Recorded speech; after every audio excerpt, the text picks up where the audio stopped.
Imagine walking into a job interview feeling completely prepared. You practiced your answers, wore your best clothes, and even arrived early.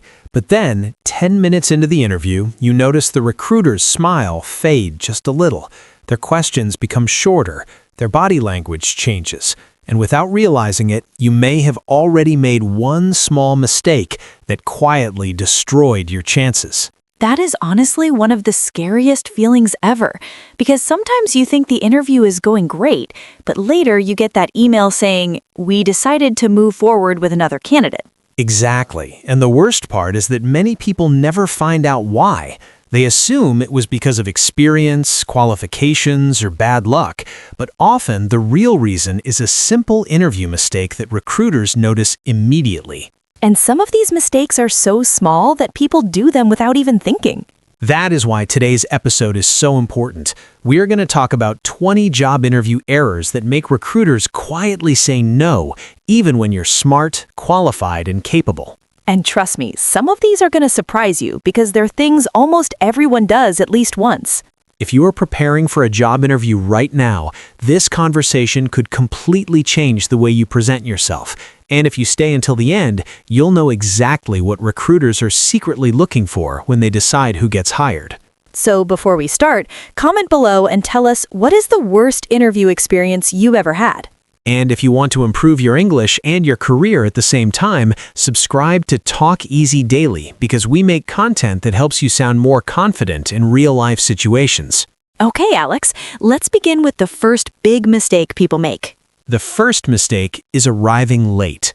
That sounds obvious, but people still do it all the time. They do, and sometimes people think being 5 or 10 minutes late is not a big deal because maybe there was traffic, bad weather, or a problem with transportation. But recruiters do not always see it that way.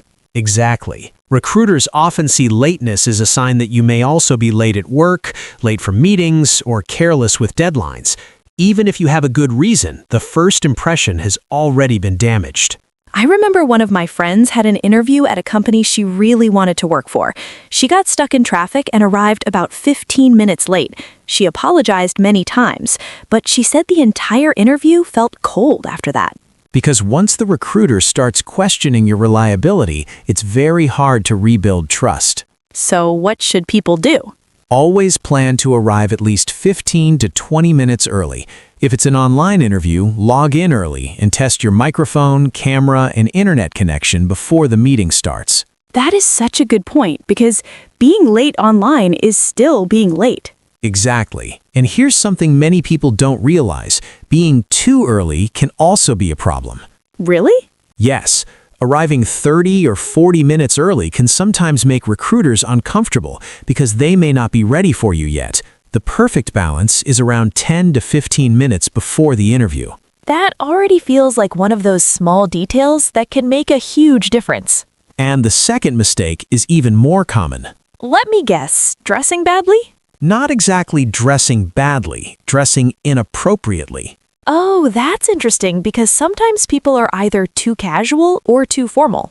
Exactly. Imagine someone walking into a corporate office interview wearing jeans, a hoodie, and sneakers. The recruiter may immediately think this person doesn't take the opportunity seriously. But on the other hand, if someone shows up wearing something extremely formal for a relaxed startup company, it can also feel strange. Right. Your clothing sends a message before you even speak. It tells recruiters how well you understand the company culture. So people should research the company before choosing what to wear. Exactly. Look at the company website, social media, or employee photos. Try to dress slightly more professional than the normal company dress code. And I think clean clothes, good grooming, and simple style matter more than expensive brands. Absolutely. You don't need luxury clothes. You just need to look neat, clean, and professional. Okay, now I want to know the next mistake because I feel like we're getting into dangerous territory here. The third mistake is not researching the company. Oh wow, that one is huge. It really is. One of the fastest ways to lose a recruiter's interest is to sit in an interview and clearly show that you know almost nothing about the company. Like when they ask, "What do you know about us?" and the candidate says, "Honestly, not much." Exactly. That answer can destroy your chances immediately because it tells the recruiter that you're not really interested. It makes it seem like you applied to 100 companies and don't care which one hires you. And recruiters want to feel like you actually want this job, not just any job. Exactly. Before every interview, you should know the company's basic history, what products or services they offer, their mission, and maybe even one recent piece of news about them. That sounds like a lot, but honestly, you can find most of that information in just 15 or 20 minutes online. Exactly. And when you mention something specific during the interview, it immediately makes you sound more serious and prepared. Like saying, I saw that your company recently opened a new office, or I noticed you launched a new product last month. Yes, small details like that can make a recruiter think this person really wants to be here. And I think that creates a powerful emotional connection too. Absolutely. People like to feel valued. Companies are the same way. So far, we've talked about being late, dressing inappropriately, and not researching the company. Those already feel like major mistakes. And we've only just started. Which means if you're watching right now, stay with us because some of the upcoming mistakes are even more damaging, especially the ones people make while answering questions. And one of those is so common that recruiters see it almost every single day. That sounds scary. It is, and we're going to talk about it next. The fourth mistake is talking too much. Wait, really? I thought recruiters wanted detailed answers. They do want detailed answers, but there's a big difference between giving a clear answer and giving a 10-minute speech that goes in circles.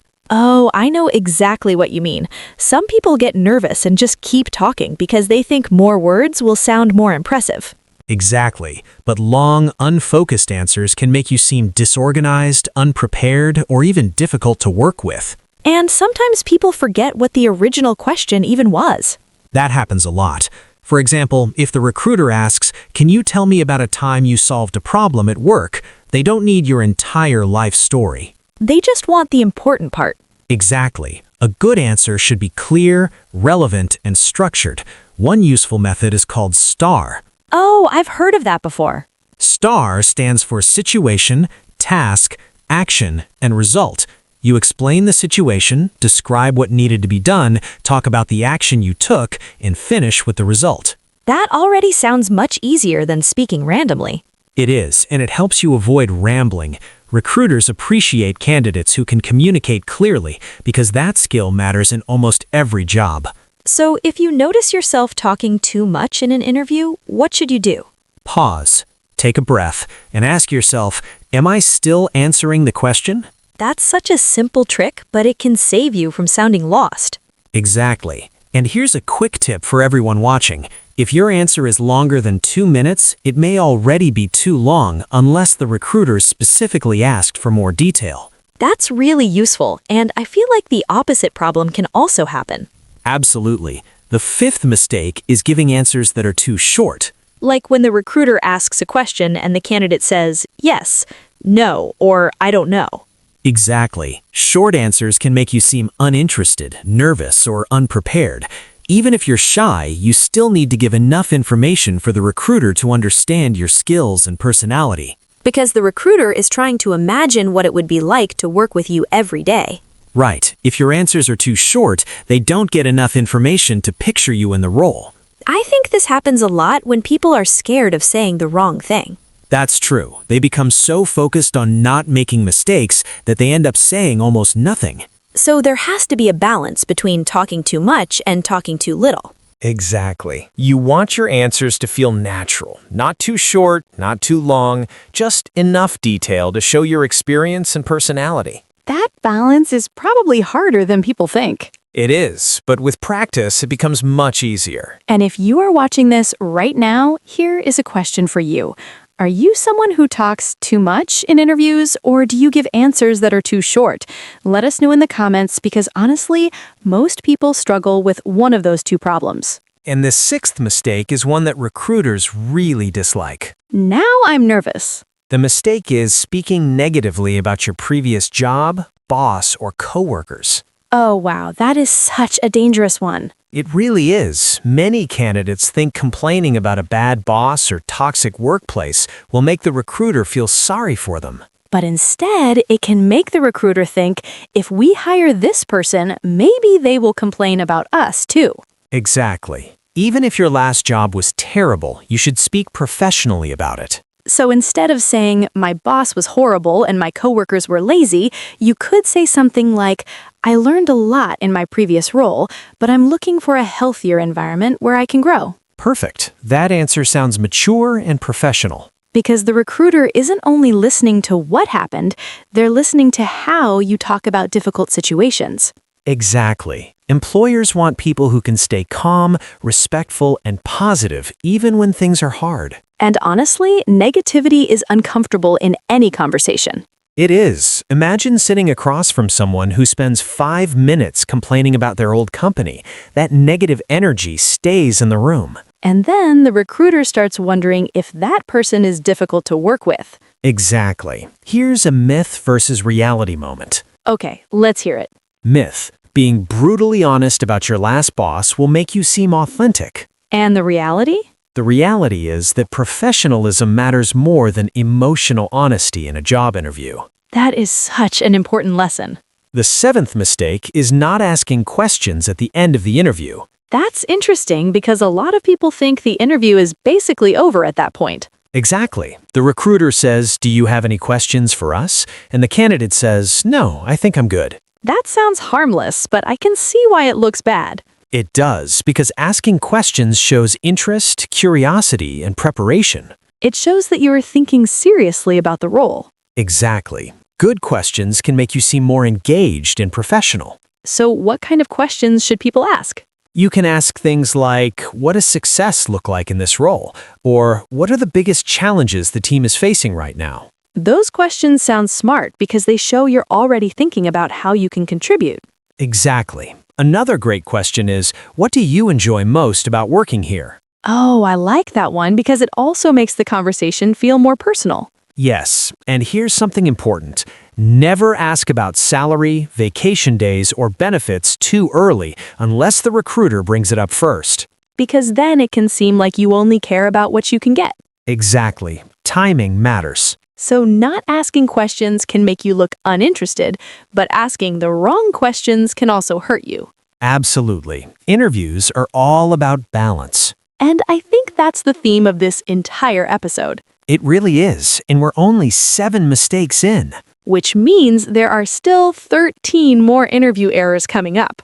And the next few mistakes are some of the most common ones recruiters notice immediately. So if you want to avoid ruining your next interview without realizing it, stay with us because the next part could save you from making a mistake you never even knew you were making. The 8th mistake is having weak body language. That one is so important because sometimes you're saying the right words, but your body is saying something completely different.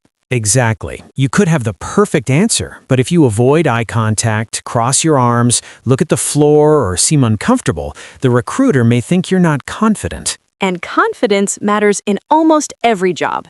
It does. Recruiters aren't expecting you to look like a movie star or a public speaker. They just want to see that you can communicate comfortably and professionally. I think a lot of people don't realize how much their face and posture affect the interview. Absolutely. For example, if you sit with your shoulders down, avoid smiling, and keep looking away, it can make you seem nervous or disconnected. Even if you're actually a great person. Exactly. That's why simple things matter. Sit up straight, smile naturally, make eye contact, nod while listening.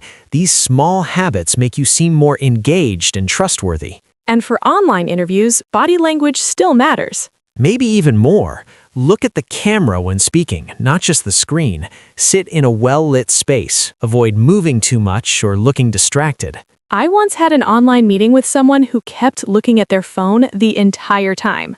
And it probably felt disrespectful. Very disrespectful. That brings us to the 9th mistake, looking distracted during the interview. Oh, that's a terrible one. It really is. Imagine you're the recruiter and the candidate keeps checking their phone, looking around the room, or seeming mentally absent. That immediately makes you think they don't care. Exactly. Even small distractions can create a negative impression. If your phone rings during the interview, it can break the flow of the conversation. So phones should always be on silent. Absolutely. And if you're interviewing online, close unnecessary tabs, turn off notifications, and make sure people around you know not to interrupt.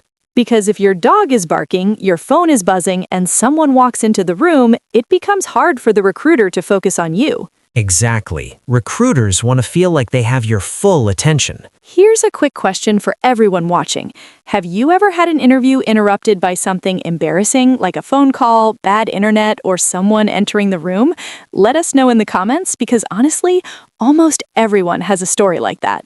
And if you're enjoying this episode so far, don't forget to like the video because it really helps Talk Easy Daily reach more people who are trying to improve their career and communication skills. Okay, Alex, what is the 10th mistake? The 10th mistake is sounding too desperate. That's interesting because, of course, people want the job. Of course, it's normal to want the job badly, but when candidates sound desperate, it can make recruiters uncomfortable. What does desperate sound like? It sounds like saying things such as, I really need this job, I'll do absolutely anything, or please give me a chance. I can see why that would feel uncomfortable because it changes the energy of the conversation. Exactly. Recruiters want confident candidates, not candidates who feel helpless. So even if you're under pressure financially or emotionally, you shouldn't show that during the interview. Right. You want to come across as someone who's excited about the opportunity, not someone who feels helpless. There's a huge difference between saying, I would love to work here because I think my skills match this role, and saying, I'm desperate for any job.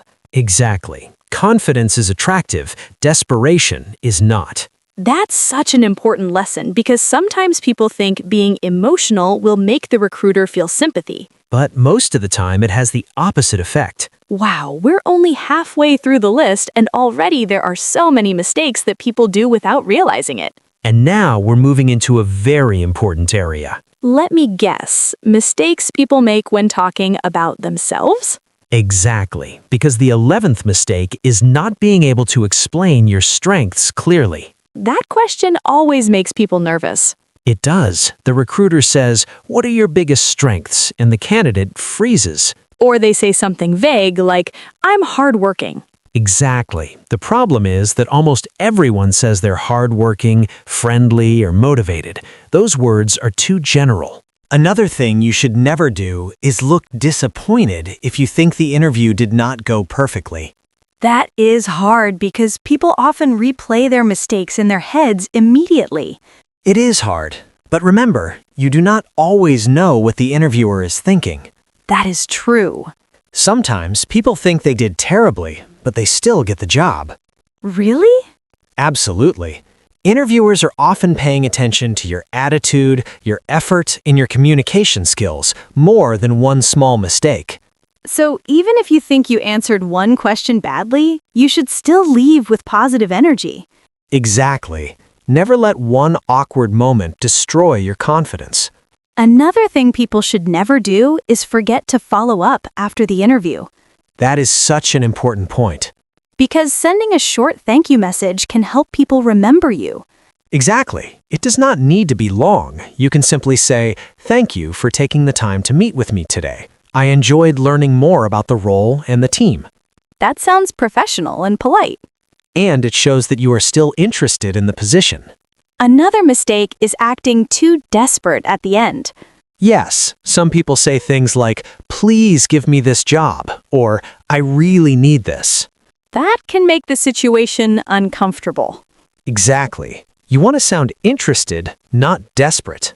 So instead of saying, I need this job, you could say, I would be excited for the opportunity to contribute to your team. That sounds much more confident. Because confidence is about showing value, not begging for approval. Exactly. Here's another mistake people make at the end of interviews. They forget to sell themselves one last time. What do you mean? Before leaving, it's a good idea to remind the interviewer why you're a strong fit. So maybe something like, I believe my communication skills and experience would allow me to contribute positively to the team. Exactly. That final statement can leave a strong impression. Because it reminds the interviewer of your strengths right before you leave. Right. And sometimes that final sentence is the thing they remember most. I think that's such a useful tip because many people end interviews too quietly. Exactly. They fade out instead of finishing strong. So the ending of the interview should feel calm, confident, and positive. Yes, you want the interviewer to remember you as someone who is professional, prepared, and easy to talk to. And in the next part, we're going to talk about some real interview stories and examples, so viewers can see exactly how these mistakes happen in real life. Including one story that begins with a great interview but ends with a mistake that ruins everything. Let's talk about a real interview story that starts well but ends badly because of one small mistake. Those are always the most painful stories. Imagine someone walks into the interview looking professional, smiling, and speaking clearly. So far, so good. They answer questions well, they give strong examples, they talk about teamwork, problem solving, and their experience. That sounds like someone who's doing everything right. Exactly. Then the interviewer says, "Do you have any questions for us?" And this is the moment where many people make a mistake. Yes. The candidate suddenly says, "Actually, how quickly can I get promoted and how many vacation days do I get?" Oh no. Those questions are not always bad, but asking them too early can make it seem like you only care about benefits. Instead of caring about the role itself. Exactly. A stronger approach would be to ask questions about the work, the team, or what success looks like in the position. Because that shows genuine interest. Right. Here's another real situation. A candidate is doing well in the interview, but then they get asked, "Why did you leave your last job?" That question can be dangerous. It can, and some people answer emotionally. They say things like, "My boss was terrible," or "The people there were impossible to work with." Which immediately creates a negative feeling. Exactly. Even if the old job really was terrible, speaking negatively about it makes you seem negative too. So a better answer would be something like, I learned a lot in my previous role, but I'm looking for new opportunities where I can grow. Exactly. That answer feels positive and professional. Here's another situation many viewers will probably recognize. Go ahead. Imagine someone gets asked a difficult question and they suddenly panic. Maybe something like, "Tell me about a time you failed." Exactly. Then they freeze, stay silent for too long, and say, I don't know. That happens a lot. Because people are afraid of saying the wrong thing. Right, but a better answer would be, "Earlier in my career, I once underestimated how much time a project would take. I learned that planning and communication are very important." That answer feels honest and mature. Exactly. Interviewers are not expecting perfection. They're looking for self-awareness and growth. Another common story is when someone starts the interview feeling confident, but then they make one small mistake and completely lose their confidence. Maybe they forget a word or answer one question badly. Then suddenly they think, that's it, I ruined everything. Exactly. And because they believe they failed, their body language changes. They stop smiling, they stop making eye contact, and they become quieter. Right, but often the interviewer barely noticed the original mistake. Which means the real problem is not the mistake itself. It's the panic that comes after it. That's such an important lesson because everyone makes mistakes. Exactly. The people who seem most confident aren't the people who never make mistakes. They're the people who know how to recover. Right. They smile, take a breath, and keep going. Here's another story that happens all the time. A candidate gives very short answers to every question. Like when the interviewer asks, "Tell me about yourself," and the person says, "I'm hardworking, organized, and friendly." That answer is not terrible, but it's not memorable either.